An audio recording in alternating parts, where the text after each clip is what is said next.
जय गुरु love the Lord YouTube channel को समस्त को स्वागत। आज आम कथा हवा असत निरोध। यही चैनल रे श्री श्री ठाकुर अनुकूल चंद्रंकर विभिन्न कथामृत को व्याख्या करा जाए। जो माने नुआ अच्छा दयाकोरी चैनल को सब्सक्राइब करंतु एवं वीडियोटी भल लगिले अन्य मानक सहित शेयर मध्य करंतु। तो चलंतु आरंभ करिबा असत निरोध। यही विषयटी दीपरक्षी पुस्तकर प्रथम भागरू संग्रह करा जाई अछि। जतिन भाई प्रश्न कले, एबे तो प्रत्येक स्व स्व स्वार्थ नहीं व्यस्त, तैल प्रदान न करिले तो आउ तिष्टिबार उपाय नहीं। श्री श्री ठाकुर कहिले, तैल प्रदान माने मनीष सहित एपरी आचरण करिबा जेउथिरे मनीष तुम प्रति खुशी हुए। समस्तंको स्नेह करिबा दरकार। स्नेह कथा भितरे भी तेल अछि। एभली करिबाकू हुए जेपरि तुमर परिवेशर लोएस्ट कल्चर लोएस्ट क्रिएचर ठारू हाईएस्ट क्रिएचर पर्यंत समस्ते खुशी हुअन्ति।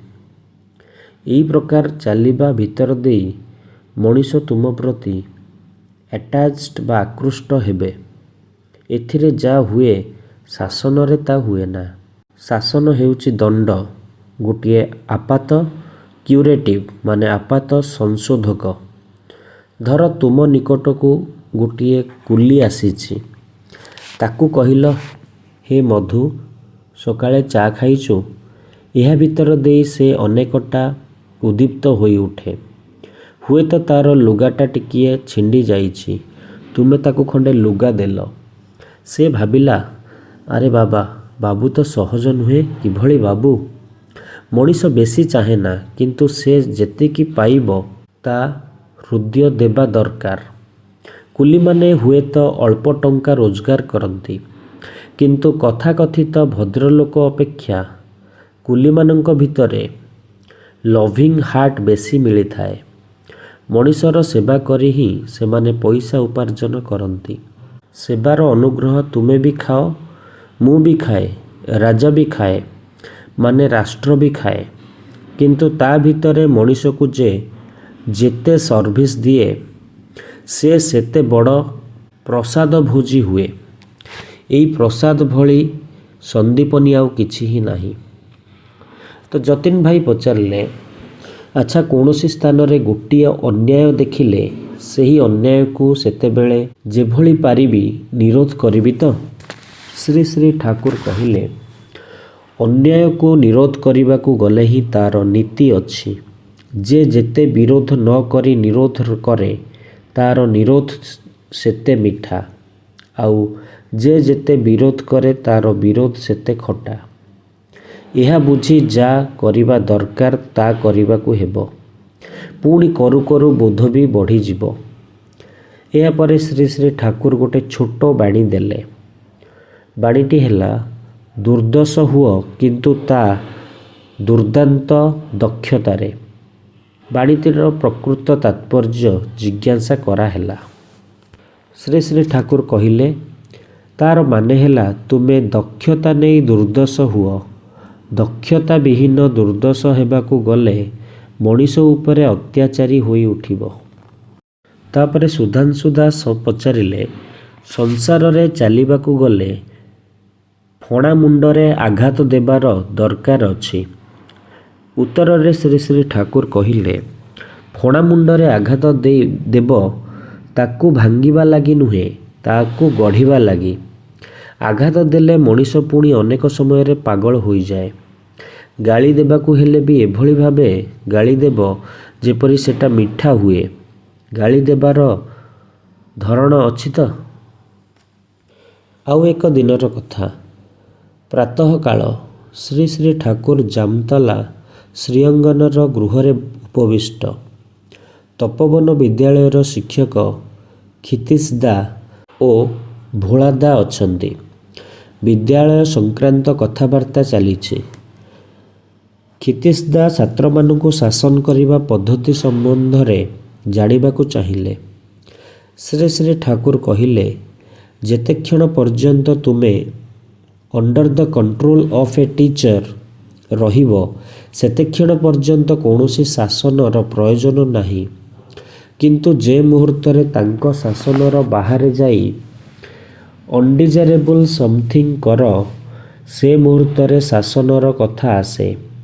ଏଭଳି ଯଦି କେହି କିଛି କରେ ତାହେଲେ ତୁମେ ତାକୁ ୱାର୍ଣ୍ଣିଂ ଦିଅ।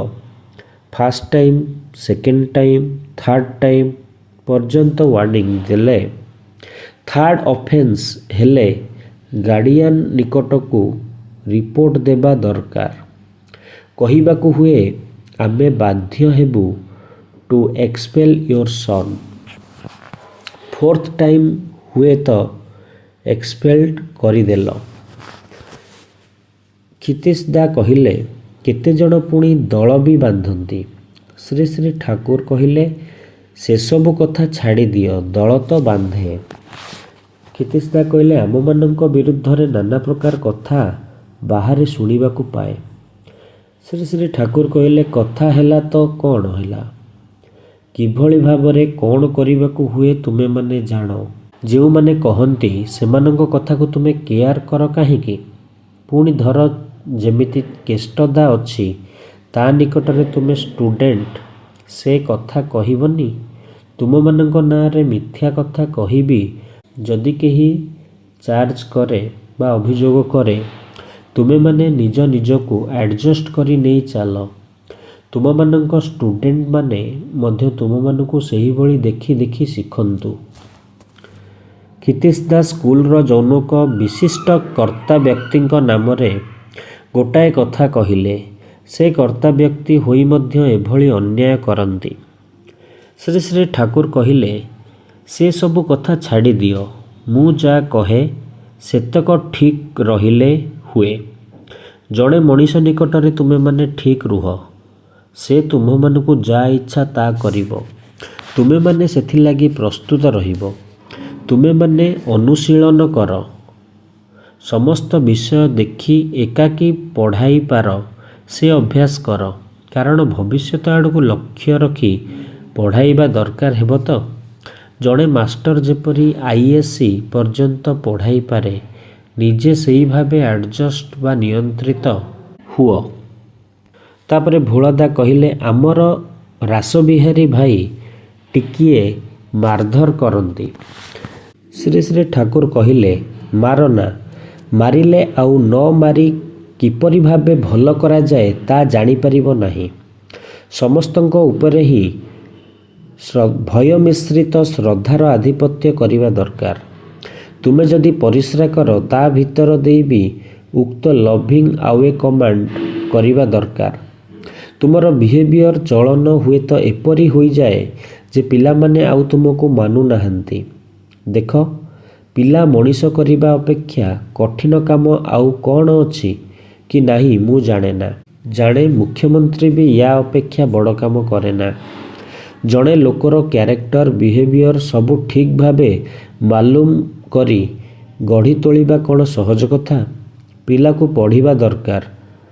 ତା'ର ଫିଲିଂ, ଏକ୍ସପ୍ରେସନ, ପ୍ରକାଶଭଙ୍ଗୀ ସବୁ ଦେଖି ତେବେ ତ ତାକୁ ପରିଚାଳନା କରିବାକୁ ହେବ। କ୍ଷିତିଶଦା କହିଲେ, ବୋର୍ଡ଼ିଂରେ ଏଥରକ 7 ଜଣ ପରୀକ୍ଷାର୍ଥୀ ଅଛନ୍ତି। ତା ମଧ୍ୟରୁ 2 ଜଣ ପାସ୍ ଅବଶ୍ୟ କରିବେ। ଅନ୍ୟ 5 ଜଣଙ୍କ କଥା ଶୁଣନ୍ତି ନାହିଁ। ସେମାନଙ୍କୁ କହିଛି ଭଲ ଭାବେ ନ ପଢ଼ିଲେ ଫେଲ୍ କରିବ। ଶ୍ରୀ ଶ୍ରୀ ଠାକୁର କହିଲେ, ଫେଲ୍ କରିବ ଏକଥା କହୁ କାହିଁକି? କହିବୁ ମୁଁ ଯାହା କୁହେ ତା ନ କରିଲେ ମୁଁ ପାରିବି କିପରି? ଫେଲ୍ କରିବା କଥା ମୋଟେ କହିବୁନି। କ୍ଷିତିଶଦା କହିଲେ, ଏଥରକ ସ୍କୁଲ ପରୀକ୍ଷାରେ ଯେଉଁମାନେ ଫେଲ୍ କରିଛନ୍ତି ସେମାନଙ୍କ ପ୍ରୋଗ୍ରେସ୍ ରିପୋର୍ଟରେ ମୁଁ ଲେଖିଛି ନଟ୍ ସାଟିସ୍ଫ୍ୟାକ୍ଟୋରି, ସନ୍ତୋଷଜନକ ନୁହେଁ। ଶ୍ରୀ ଶ୍ରୀ ଠାକୁର କହିଲେ, ତା ଲେଖିଛୁ କାହିଁକି? ମୁଁ ତା ଲେଖିନଥାନ୍ତି। ମୁଁ ହେଇଥିଲେ ଲେଖିଥାନ୍ତି though not satisfactory yet if he tries he may get passed. ଯଦିଓ ସନ୍ତୋଷଜନକ ନୁହେଁ ତେବେ ବି ସେ ଚେଷ୍ଟା କରିଲେ ପାସ୍ କରିପାରେ। ତ ଏପରି ଥିଲା ଶ୍ରୀ ଶ୍ରୀ ଠାକୁରଙ୍କ ଭାବ। ଆଜି ପାଇଁ ଏତିକିରେ ରହୁଛି। ଜୟ ଗୁରୁ।